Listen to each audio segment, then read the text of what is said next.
Assalamu alaikum wa rahmatullahi wa barakatuh. Jirtu baga jiraatanii arrageessanii isiniin jechaadha. Hordoftoonni keenya marti keessanuu baga guyyaa arrageessanii arraan tana gaa stuudiyoo kanatti jechuudha. Keessummaa qaalii ajaa'ibaa qabannee dhufnee jirra. Isaanis kunoo nu biratti argaman kana jechuudha. Kanaafuu jechuudha wanta katakarraa isaanillee isinii wal barsiifna. Kanaafi haga turtii keenyatti nu faana tura isiniin jecha keessummaa keenya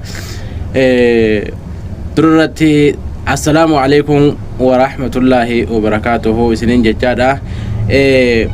Gaaffii keessan gaaffii arreesnee qabadee dhufnerraa tokkoffaa irratti akkuma hordoftoonni daawwattoonni kun illee jechuudha maqaa keessan baruu barbaadan waan ta'eef akka isin maqaa keessan ibsitaniif isin gaafadha.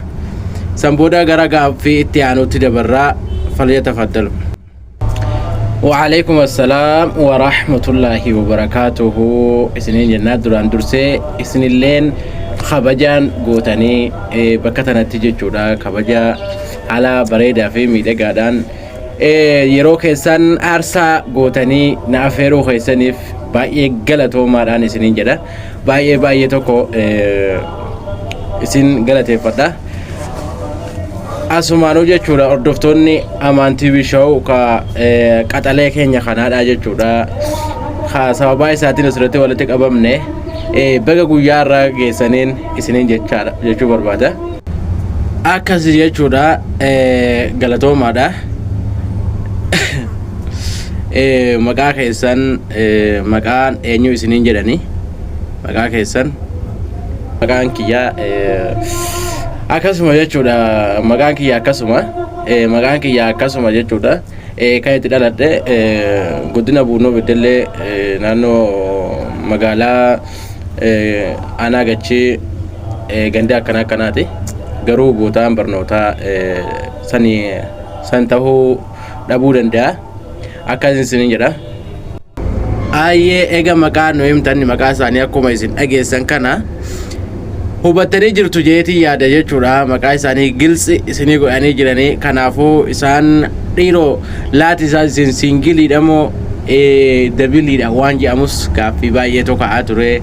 Amma fuutanii jirtanii moo ganaa fuutuu ganaa gaa'ila jaarrachuu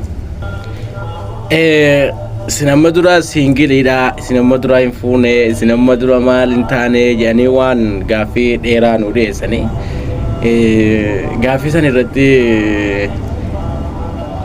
mallattoo xaarra kaanii darbanii mallattoo xaayoo irra kaanii darban baay'ee deebii quubsaa ta'a jeetii yaada. Akkana jechuudha hin fuune jedhanii hin fuune waan jedhaniifuu jechuudha gara fuulduraattoo yoom fuudhuu yaadammoo amma dura lakkiniin baradhaa waan jedhu yaadaa jirtan. Gara fuula duraatti gaasarra bumaatu beeka. Gara fuula duraatti hawwiin keessanoo maali yaada barnoota moo kajettanii na gaafatanii fi galatoomaadha. Baay'ee tokko suni akka feeteedha. Garuu hawwii nuti qabnu barnoota barachuudha. Ganaallee barnoonni ganaa nu hafa akkuma karaa tokkoon nama tokko barsiifnullee ofiifillee jechuudha kabaran irraa ka hin baratintu hedduudha waan ta'eef hamileen teenya ganaa dheertuudha. Lakkii jaan amma dura ganaadhaan baradhaa ganaan ammallee duuba barnoota itti fufaa jedhaa jiranii haga jechuudha xumura qophii keenyaatti walitti deebi sagantaa itti aanu walitti deebinu negaan nu tura.